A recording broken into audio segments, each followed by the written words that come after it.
Welcome, everybody, to Two Drunk Dudes in a Gun Room. All brought to you by Savaya Army Entertainment. Sorry, it's morning. It is early. It is. This is Don. And Hey, today we got a special guest. Juliet Alpha with MorningWood Farm is with us today to talk about his military career and how he came about with farming. Hey, how you doing, Juliet? Doing good, guys. How are you doing this morning? Doing good. waking up. Waking up. Hey, tell me a little bit about how your military career went and how you became where you're at now. Yeah, sure. So I joined, grew up in Iowa City, Iowa, predominantly. Joined the Marine Corps in 2006, September 2006. Went to Iraq in 2007, went to Afghanistan late 2009, 2010. Got out after I got home from Afghanistan later in the year, September 2010. Got out and like a lot of vets, man, it was end of 2010. The economy was still really crappy from the recession and whatnot. Didn't have a plan. They tell you to have a plan, but you're just kind of laser focused on getting out of the garrison life, or at least I was. Yep. And so got out. I was stationed in Lejeune at the time, and I couldn't even get a job like at a grocery store or anything like that. And so moved to Florida with my now wife. She went to the University of Tampa down there. I'd never been to Florida. Like I said, I didn't have any obligations or anything I had to do. So I'm like, yeah, let's check it out. Let's go to Florida. So went down to Florida a couple of years, and I mean, same kind of thing. The economy was just ransacked down there. Yeah. Housing market, everything. So we spent like 2 years down there. She got a good job because she had a degree and all that kind of stuff. And I kind of just did a couple of different things to survive. Went to school, got some school under my belt. And then we relocated back up to the Carolinas, to North Carolina, I guess, beginning of 2013. Okay. Lived in the city for a couple of years, which just was not my thing. And, working and living in the city, just the regular grind, right? And I was just pretty miserable. It's one thing to work in the city and do a job that you may or may not love to pay the bills, but to then go home and just, nothing against anybody that lives in the city and cul-de-sacs and communities. I'm not knocking it. There, some people love it. Yeah. For me, I hate it. Yeah. I want nothing to do with it. Yeah, I'm the same way. Yeah. So just kind of got to a breaking point in, I guess, mid to late 2014. And we found a place, like an hour west of the city, hour and 15 minutes west of Charlotte, kind of between Asheville and Charlotte. So foothills is what they call it, because we're not far from the mountains. And we just kind of changed our life, uprooted our life. We had, my daughter was only a few months old. She'd been born in, actually tomorrow's her birthday. So she was born July 3rd of 14. And so we found a place with a few acres that we leased for like 3 years near where we're at now. And then eventually bought the place we're at now a couple of years ago. So that's what led us out here. And it's just been kind of a progression of, and then the pandemic happened. So just taking the city life, uprooting it, getting into the country, and then slowly kind of figuring things out. And then when the pandemic hit, I don't know if it was my gut. I'm surely not smart enough to have just come up with it on my own. It was kind of just watching everything that was happening around us. Right. And I just remember that first weekend in March when the toilet paper stuff started, right? Yeah. And Yeah. I thought it was a joke at first. And I'm pretty unplugged. Like, I stopped watching TV for all intents and purposes, probably like 2017, somewhere in there, 16 maybe. I just turned it off. I walked away from it, the news especially. And so I didn't really know what it was, but I just had this feeling, you know, over the next coming days, like if this is real at all, you know, and if people are worried about toilet paper, my mind immediately thought, listen, I'm not worried about how to clean my ass. You know what I mean? Yeah. And like you guys, like you've been worse places with a set of baby wipes and a bottle of water or something like that, right? Yep. So, so I just kind of told my wife, I'm like, I'm not trying to sound crazy. I'm not scared, but let's just dig our heels in. And again, not trying to sound whatever, but the first thing that I did, I remember the day, I think it was like March 21st or something like that. I just went and bought more ammunition than I'd ever purchased in my life, you know, because I could see the writing on the wall. Absolutely. I knew the stupidity that was about to start happening. And I don't know how I knew it. I don't know if it was just having an overall distrust for everything or what, but I did that. I bought a bunch of canned food, not because, again, I was scared, but because I'm like, listen, if any of this is real, beans, bullets, and Band-Aids, right? Yep. I mean, just kicking it back. And so I just figured, what's the worst thing that happens? Is I spend this money on some of this stuff and I'm prepared, or I don't and I'm not. Right. Because I can always shoot off rounds and have fun, and I can donate the canned food or we'll eat it. You know what I mean? Yep, absolutely. So that's kind of really where things start to push me into, we had a piece of land for years and we were calling it MorningWood Farm as just, you know, a homestead, or so to speak. Kind of at that point, what did you have there? So all we had at that point, you're talking about like when I'm talking about when the pandemic hit and all that kind of stuff? Really horses and chickens and dogs, you know what I mean? So the only thing that we didn't have, you know, we weren't raising our own meat or anything at that point. But, you know, we did have and still do a pretty good surplus of eggs. Yeah. But my whole thinking there was, you know, my wife said something like, well, we'll have eggs. Is that necessary? And I'm thinking, well, if the have-nots come for what the haves have, then they're going to take your chickens or whatever, you know? And I know I was thinking way out here, but I don't think so. Just because everybody else wasn't thinking that at that time doesn't mean it's out of the box. You know, it means that a lot of people have gotten lazy and they forgot where we came from. Right. You know, and I'm like you, I don't think we've seen the worst of it yet. I really don't.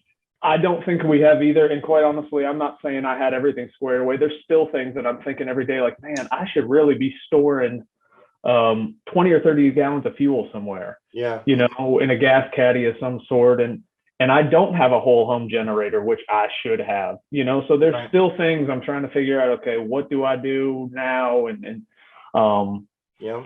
You know, but at the same point in time, my property's full of deer. I know I can kill one of those and eat it if I have to, or want to, whatever. So yeah, that's kind of it. I don't know how far you want me to go, but that's where I really started to dig my heels in, especially after I saw just everything that was happening. Right, we're gonna tell you what you can and can't do. Yeah. And we're also simultaneously just going to continue to inflate the price of everything. Yep. And you know, I'm a meat eater. You know, so if that's what I'm going to buy, and you're going to keep inflating it, well, hell, I got 13 acres. Let me get some of my own. You know, and I just paid $11 for a pork tenderloin yesterday. So yeah, right. That's ridiculous. It is. You know, I mean, and so to put that in perspective, I'm selling that. So now fast forward a little bit. You know, I'm selling pork, trying to get into beef next. But my whole thing with that is, let me sell a quality product that I know where it came from. It was treated right. Yep. And I'm going to come in above the quote unquote cheap stuff at the grocery store, but maybe a little bit lower than some of the high premium stuff, because I'm not trying to gouge anybody, but I'm raising a premium product. Yeah. So I want to feed the community, and hey, if you're gonna give the local grocery store your money for some stuff that you don't know where it came from, let's feed it back to the farmers, the local farmers. Absolutely. You know, so Yeah, that's what made it. But the pandemic, everybody complained about how bad it was, and for different reasons. I understand some of that was, but for us, and I think others too, it made us dig our heels in, and it made us figure out like, hey, no, we don't have to do X, Y, and Z, and so that's Well, and a lot of that price inflation and everything, they talk about the cost of shipping and everything, right? What a lot of people don't know, I owned a trucking company for about 6 years. And what a lot of people don't know, as owner operators, we couldn't compete with Walmart and JB Hunt and Schneider and all them. Because what a lot of people don't realize is in the 80s, they set up a contract with the railroad company. And in that contract, they were never allowed to raise the prices that they got paid for shipping within Walmart. All these companies had that contract with Walmart. So Walmart is still paying 1980 prices for shipping. And that's why you see a lot of trucks, trailers on the railroad and everything else, and it's made it harder on them. It was a bad contract for the trucking companies, but somebody like me, where I need $1.39 a mile to pay my house and to pay the truck expenses, I can't compete for guys that are hauling, from the line haul for $2. Right. By the time the agent gets theirs, you're under $1 for me. Oh yeah. Well, and to add insult to that injury, talking about Walmart, which is my least favorite place on earth, for the record. Shout out to Walmart. We had a podcast on that. Yeah. Oh, good. I need to listen to that one then, because I'm telling you, I'm not. I refuse. My wife will say, I don't go there. I won't go there. Yeah. And if there's some type of emergency and she needs me to get something, it's going to be at like 6 a.m. on a Saturday through the garden center, and I'm getting out. You know what I mean? Yep. I can't do it, man. It brings the worst out of me as a human being. Yeah, me too. Yeah. I was just there. I was just there yesterday. Doesn't matter what meds you take. And by the time I left, man, I was like, fuck, my meds are not working right now. Your shoulders are like this. Yep. Yeah.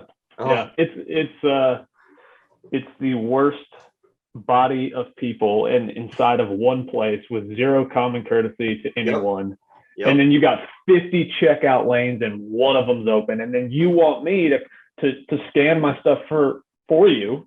Yep. Right. Well, let me clock in. You know what I mean? Like I'm not. And those things don't work. Anyways, man, it's too early to talk about Walmart. We're gonna make another fucking podcast on Walmart, dude. But back to your trucking thing. In the 80s and even the early 90s, I mean, Sam Walton would be rolling in his grave if he knew what that place was. Oh, absolutely. Absolutely. I mean, at least when that contract was signed, they were still selling stuff proud to, American made a decent amount of it, Yeah. And now it's that store might as well just be, should just be leveled from the earth, but whatever. Yeah.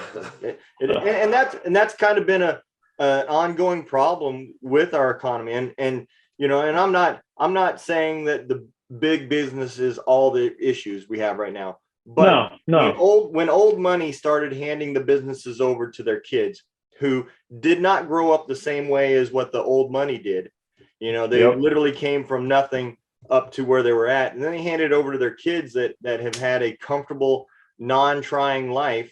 Yes. And now all they learned is their college business. And all they think now is, I need the bottom line. My bottom line has to be the best it can be. Yep. And they completely forgot that if you don't inject money back into the economy, the people don't have the money to buy your goods. Correct. Keep the business going. And correct. They went overseas to get cheap ass labor, and they're trying to sell to people that are struggling to find one job that can raise a family and pay their bills. And it doesn't exist anymore. No, it doesn't exist anymore, unfortunately. And to your point, it's not just the big stores that are the problem. And I understand there's layers to this, right? But that's why I love what Origin and Jocko and them are doing, because they're bringing that stuff back to America. Yep. So, but we do need to get people on board as much as possible. And I know it's really tough right now, but we do need to get people back on board with caring about buying what's made here. Yeah. Because because, like you said, it's not just the big box stores, but the consumer, you and me, we're looking at our bottom line right now. Absolutely. Right. So it's hard to go buy $100 pair of jeans, even though they're going to probably last the rest of your life. Yep. But but there's value in that, There's value in buying from here. Yep. As I'm talking to you on something that was made in a different country. So. Yeah. I mean, but like you can't. There isn't any manufacturing like there used to be. So now we might assemble, and they call it made in the U.S., but the product that was made out of it, all the stuff came from overseas, whether it be the plastics, and we did that kind of to ourselves with all these EPA and OSHA regulations. Companies don't want to deal with it, And I'm not saying that those are all bad, but they play a big part in what it costs to run a plant anymore. It really I think the bottom line of what we're saying here is the government screws up just about everything. They've gotten too big. Yeah. They don't even take accountability for their actions anymore. And that's where it came down to. But I mean, look at the other side. Look at what you're doing right now, though, as far as like the farming community, right? Right. That continues to this day get smaller and smaller. Because of big ag. Well, not only the big egg, but it's like here, right? You'll hear stories and stories and stories about how this guy owned 1,800 acres, this guy owned 260 acres, and it was passed down to their grandkids or something, and that generation or whatever. They had that life, that comfortable life, where they get this land, they're like, looking at the brother, like, what are we going to do with it? Oh, you know how much land is right now? And then they split it and sell it all. To somebody that makes a bunch of fucking little, housing communities out of it and shit. So it keeps going away. And even here, you'll talk to people about getting hay, straw, stuff like that. It's just like, they're cut off at like 30 cows with their land, because that's all they can feed off of their land. And then during the wintertime, it's like, man, they struggle finding, if they don't buy straw when it's cut, like when it's rolled, then they got issues later of trying to find it. So I don't know how it is over in North Carolina. It's everything's just gotten wonky. You know what I mean? The price of everything has gone up. Hey, I mean, I don't know what you guys do or don't pay attention to ag or farming or anything like that. But I mean, there's articles that have been coming out, every couple of weeks, every month, whatever, about how, just feed is at an all-time high. The price to purchase feed is at an all-time high, which, I mean, and then you got to try to pass that on, right? But without hurting anybody, and that's just, I don't know. It's challenging because I got a buddy that he usually buys 3 or 4 baby pigs, and then he raises them and slaughters them for him and his family and his friends. He's not doing it this year because of that reason right there, just because of the cost of feed.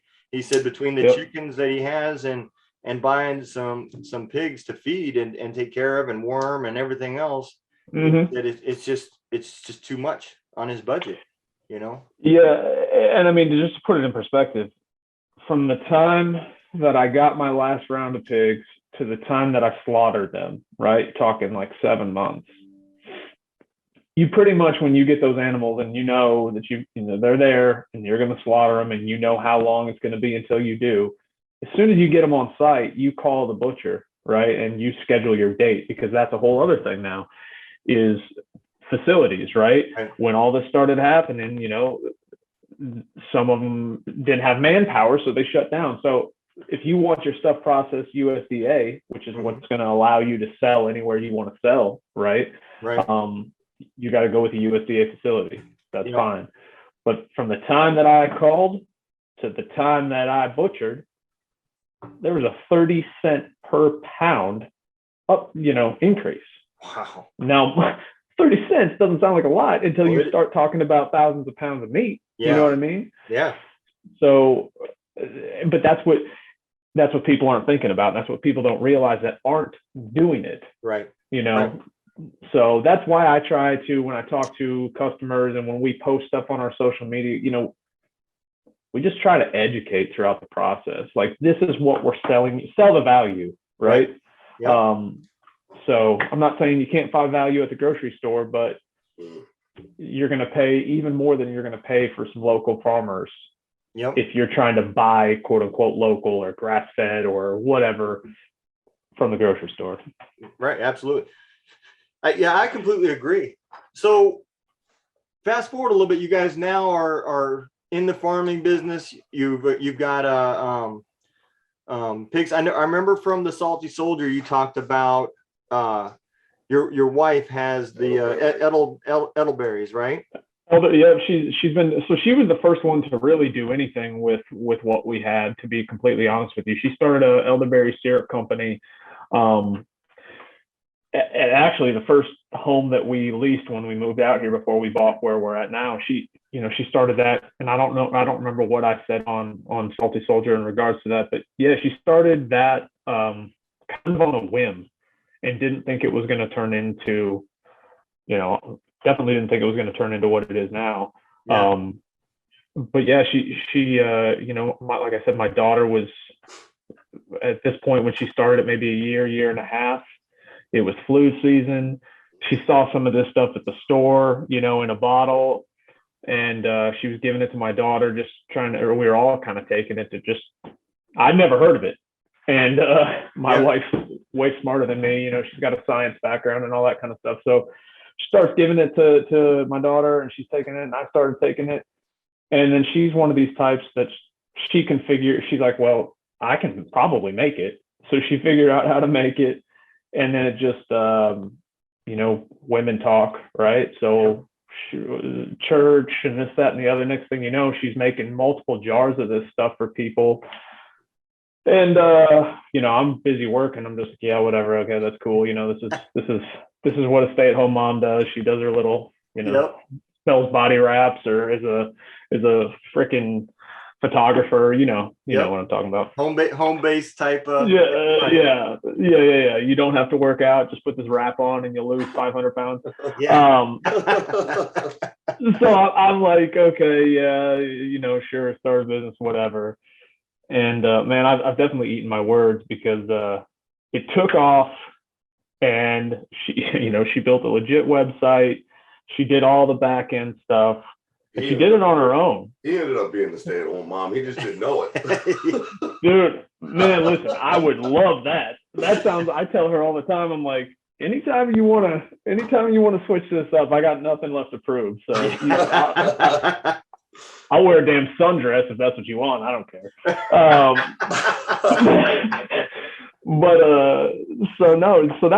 So she kicked that off, and that was going, and that was kind of the first thing, and that took off, and I was shocked. And then we bought this place, and she was still doing that. She's been shipping that stuff all around the country for years now. Yeah. And then, like I said, we started doing what we're doing now. We're just we got the coffee, and obviously the shirts and the hats and the pork, and really where I've got my sights set on now, man, is beef. I'm not going to be able to do anything large scale by any means, but enough to keep us busy and keep people fed. Yeah. So that's kind of where things are at. So going back to the Salty Soldier, you mentioned something in there about how you've got like a shared program to help feed veterans and stuff like that. Is that still going on? So that's kind of something that I talked about, that we're trying to figure out how to start the right way. Okay. So there are some local farmers here that we've kind of, shared pork for beef and things like that on a very, very, very small level. Got some other people that do a lot of deer hunting, so we've shared some pork for venison. Yeah. What I'm trying to figure out is the right way, and I don't want to do it half-ass, right? Right, absolutely. So what I want to figure out is, do I start a 501c3 or something like that? Do I just start a Facebook page? But that can easily turn into a crap show too. It can. But with the goal of just, like I said, if if you've got eggs or you've got veggies or beef or pork or a tractor or whatever it is, like, let's barter and trade Yep. to help one another, with just the goal being taking the power back from this giant machine, even if it's just on a small scale, Right. you know? And with that, there's plenty of veterans organizations out there, as you guys know, but there's some local ones out here. There's specifically a homeless facility specifically for, veterans. Awesome. And my thought is, let's give away some money, or some food rather, like, let's donate what we can to at least feed them. Yep. Or help feed them. Because really, man, if I could do anything and make a living from it, it would either be farming or working for some type of veterans organization. I mean, that's really the populace that I care about, obviously, the most. Not that I don't care about others, but I think that that's kind of similar to what led us to doing what we're doing, Yeah. Savai Army, Doug started it in 2016, and it was more about trying to help veteran families, pay for the cost to have their kids do things that a lot of other families can do because they got the money, but it kind of kills veterans because of deployments and being gone and the cost to travel, to do dirt biking or whatever.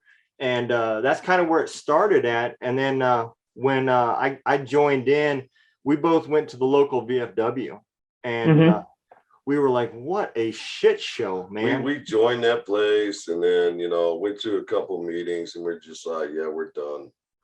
I mean, you guys, you ain't supporting veterans. You haven't supported veterans since we've been here. Yeah. I mean a year later, they had not done one thing that actually helped veterans. They were spending money and so excited about how much money they had in their bank accounts from bingo and shit, but it wasn't going back out to the veterans. Yeah. So we kind of walked away from that, and we just started a place to kind of be more like a hub, just to a place to bring that camaraderie that a lot of soldiers lose when they leave, and they feel alone. And that transitioning, just like you said, man, when you get out, what you think's going to happen versus the reality of what really happens, and you find out that you're just a low end number. You're not anybody of any importance anymore now to the government or to anybody in the future. So we started looking at the veteran suicide rate and everything else, and we just kind of wanted to start finding organizations out there that help veterans that are not being paid. Like, everybody knows about the VA, and it's hit or miss. You go to some VAs and they're great, and you go to other ones and you're like, how in the hell are you even still open? So we've been looking for local organizations and smaller scale that are reputable that help, and we found a lot of resources that just, if you don't stumble in the right place, you just don't find them. Like you said, I mean, don't get me wrong, there's a lot of great veterans organizations out there and charities and things like that, but there's also a very healthy number of them that are I don't know how to put this, that are the Wounded Warrior Project. It's almost like you said, what's that? The Wounded Warrior Project. Right? Yeah. Right? I mean, case in point. Yeah. Right there. I mean, but like you're talking about, I haven't spent any amount of time at our local VFW here simply for the fact that, one, I don't drink anymore, but I would still go there even if I didn't, if I thought that it was all it is a hangout for locals, really. It's not even, I'm not saying there's not vets in there, but it's I don't see them do. And listen, I could be wrong. This is from 30,000 feet. I'm looking at it, right? But I don't see them doing anything. I don't hear about anything. All I hear about is debauchery from over there. So I don't know, man. It was the same here, man. I'm a cynic on pretty much everything at this point in life. Yeah. But really I feel like the veteran support, and I'm making blanket statements now, right? So I understand that there's exceptions to this, but there's a lot of pandering going on now, right? Yep. So we just made it out of Pride Month, right? So but everything's a month. and then everything's put on a helmet or a T-shirt or an icon, or we change this to a rainbow or this to pink. And but half of these, the NFL is getting paid by the DoD for this stuff. They're not doing it because they care. Right. Yeah. Right. So I don't know, man. You're absolutely right. The one organization, and we last year we did a charity competition shoot for and we raised some money for Tunnel for Towers. Right. And that's an awesome one, by the way. It is. I absolutely love it. And it's probably the only large scale organization for veterans that I even really support. The rest of them, like I said, just like you you start looking at the bottom line of how much money actually went to the veterans, and it's pretty shady, Right. Yeah. So, but we didn't raise a lot. We raised about $500 for them, and that was kind of where we started out at, and now we're July 9th, we're getting ready to do another shoot. And that money's going to go towards helping us grow a little bit so we can reach more people to prevent some veteran suicide. But it's starting to grow, and people have a great time, and it does exactly what we want. It brings the camaraderie and everybody around, and we just have a good time, That's awesome. Not all military either. No, civilians come as well, so right. That's awesome. And we need more of those that are genuinely focused. Yeah. You know what I mean? That are, and I will say, I don't work for them. I don't get a kickback. I've donated some money since I went through a program there. But if you haven't heard of it, or anybody listening hasn't heard of it, the Mighty Oaks Warrior Foundation, I don't know if you've heard of them at all. I have not. I don't know if you've heard of a man named Chad Robichaud. No. It sounds familiar. So there's a chance you may have seen him in the last, I'd say 2-3 years. He started getting some spots on Fox News occasionally. But he started a program called Mighty Oaks Warrior Foundation. I forget how many years ago, maybe 13 or 14, somewhere in there. So he was a recon guy, JSOC, Marine Corps, multiple deployments. Brazilian Jiu-Jitsu, champion. He fought in Strike Force. Just an overall badass. Yeah. And basically, because of the stuff that we're talking about, self-sabotaged himself in a lot of ways, which he would admit, and dug himself out, yada, yada, yada, starts this program. And what they do is they bring veterans, they have retreats now set up, right, for vets. And they vet you first. You got to send them your DD-214 so they can see if you've what you've done, or if you're legit, right? But they pay for everything. They pay for your transportation there. They pay for the time that you're there. For lodging, food. You don't pay for anything. It's kind of one of those things. Just get there. Yeah. Just get there. And it is faith-based, but it's not a sit around a campfire kumbaya, it's like a legitimate let's get to the root of this stuff kind of thing. Yeah. Let's break it down. It's helped with the divorce rate. But it's about saving marriages and veteran suicide. You know what I mean? Yep. And I would tell anybody, whether they're faith-based or not, to look into it, that it's a great organization to support rather. And he's now, because of how this has grown and what it's done for vets, he's now speaking at NCRD San Diego to guys that are just graduating boot camp, right, before they even get to the fleet or go on a deployment. And same thing out at Parris Island. He's gotten, some notoriety, on Fox News. He's one of the guys that, and fact check me on this, but when our glorious administration pulled out of Afghanistan in the middle of the night, and we set, that kind of crew that went over there and started evacuating people. Yeah. So Chad is the one that called Tim Kennedy, because they're friends, And then they started that Save Our Allies kind of thing. There were some other people involved in that as well. But Chad, yep. Yeah. So yeah, I heard that Joe Rogan thing with Tim Kennedy. Yeah. Yeah. He was on Joe Rogan. Absolutely. Yeah. Went over there. He was started with saving their turf or pulling their turf out. Yep. Yeah. So they and I won't tell that whole story because there's other people telling it. But they evacuated, I think, what was it? 12,000 people. It was a ridiculous number. Yeah. Yeah. And so Chad Robichaud, Mighty Oaks, he's the one that kind of spearheaded that. Okay. And the Independence Fund helped out with that as well, which is another actually really great organization. And then this guy goes into Ukraine like a month ago, unarmed, with Dakota Meyer, and they're trying to do the same thing, to help people. They're unarmed. They're going through tunnels. They're doing route reconnaissance and all this kind of stuff. And I'm just saying all that to say, like, that's the man behind that organization. And it's a genuine, great organization. If anybody's listening and they're struggling, I would highly recommend looking into that. We'll look that up. Yeah, we'll try to reach out to him, see if we can't have him on the show too. Yeah. So, but yeah, there's a few good ones out there, but a lot of them are just, it's the sexy thing to do. Yeah, I agree. So, well, I think we're gonna go ahead and end here. No. You guys, okay? Fuck no, we got some shit to talk about. MorningWood. Let's talk about it. Oh yeah.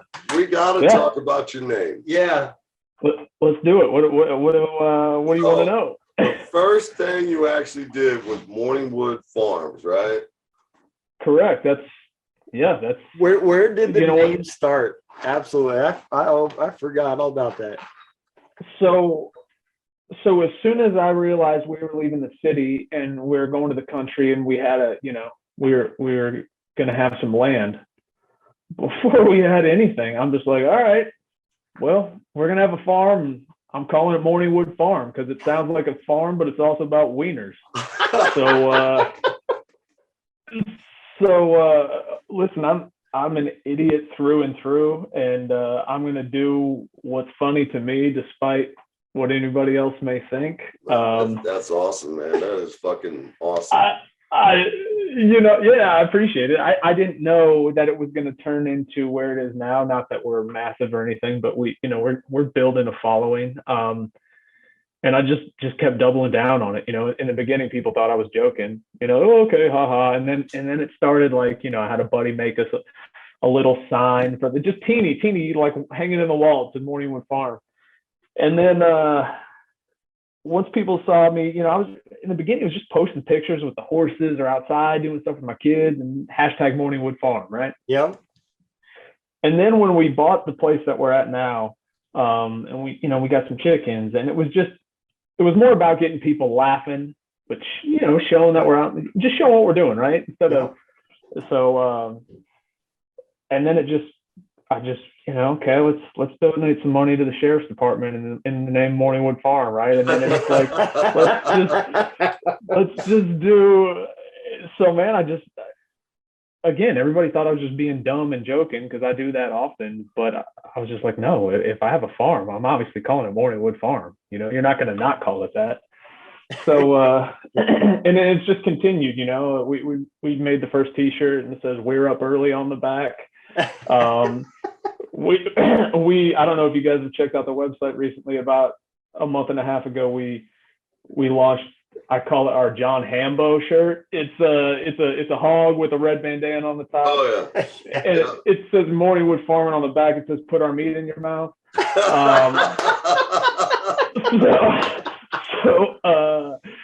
So yeah, man. I mean, I'm just gonna take it as far as I can take it. So I remember the Salty Soldier. You said you paid to have the street named Morningwood Way. I want to. I haven't done it yet. I inquired to the county, and they told me what I have to do even basically, I have to fill out some paperwork, of course, go to a board meeting, a county board meeting, pay $100 just for the application. And then I guess I have to make a case or explain as to why I want it done. So I'm going to have to, I haven't done it yet just because there's other more important things to do, but the goal is to do that. Well, that's pretty important, man. I mean, it is. You need to raise that a little above it.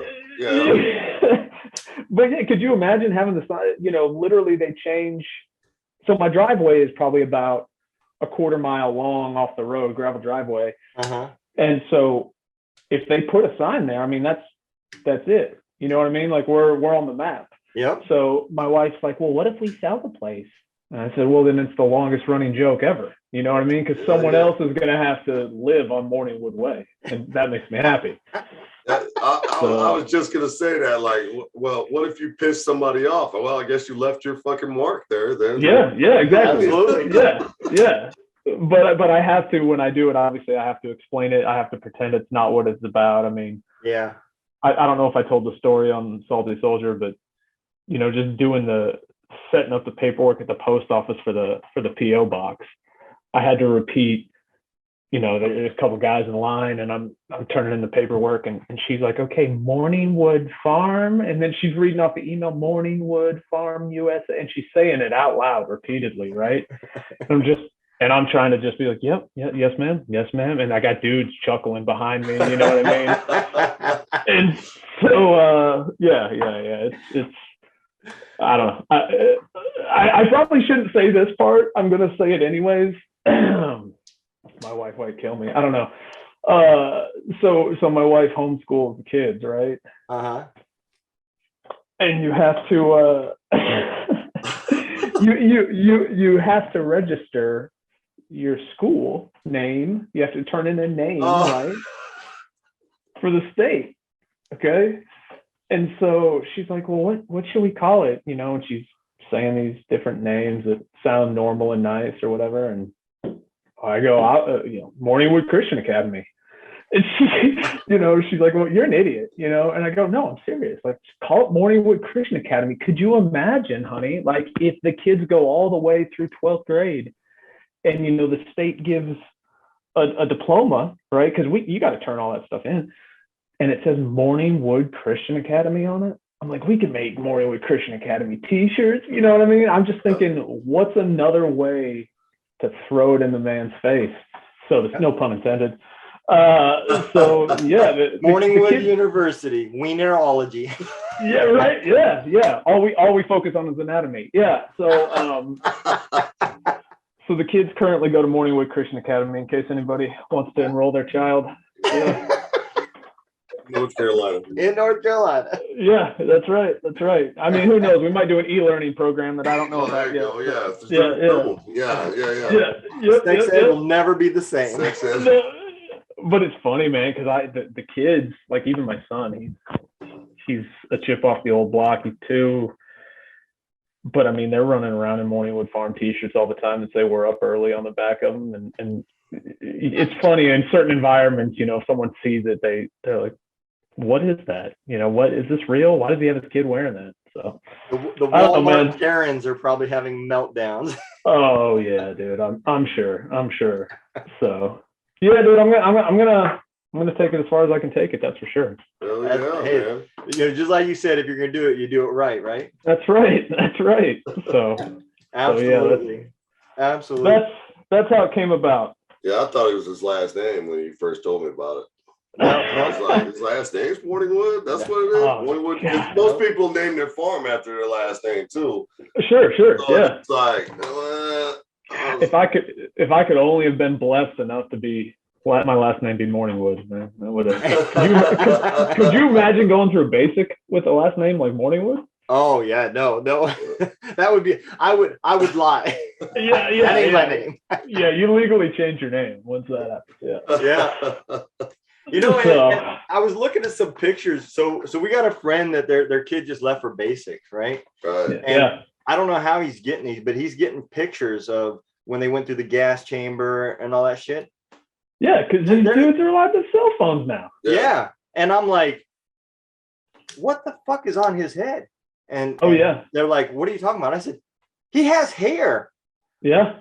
Oh, they don't shave him? No, I mean it's short, but it's not buzzed. It looks like a flat top. The fuck? Yeah, that's what I said. I said, how the fuck do they get hair?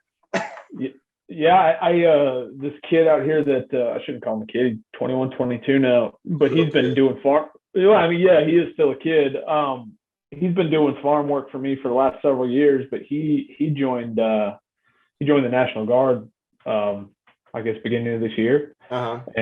But yeah, I'd occasionally get a text from him or something like that. And I'm like, dude, how are you texting me? Yeah, But I guess they gave them their phones on the weekend or something, and they got to go to the PX or whatever. I don't know. Yeah, I don't know. I don't understand that, but yeah, me neither. Well, when we went through, cell phones weren't even a thing. No.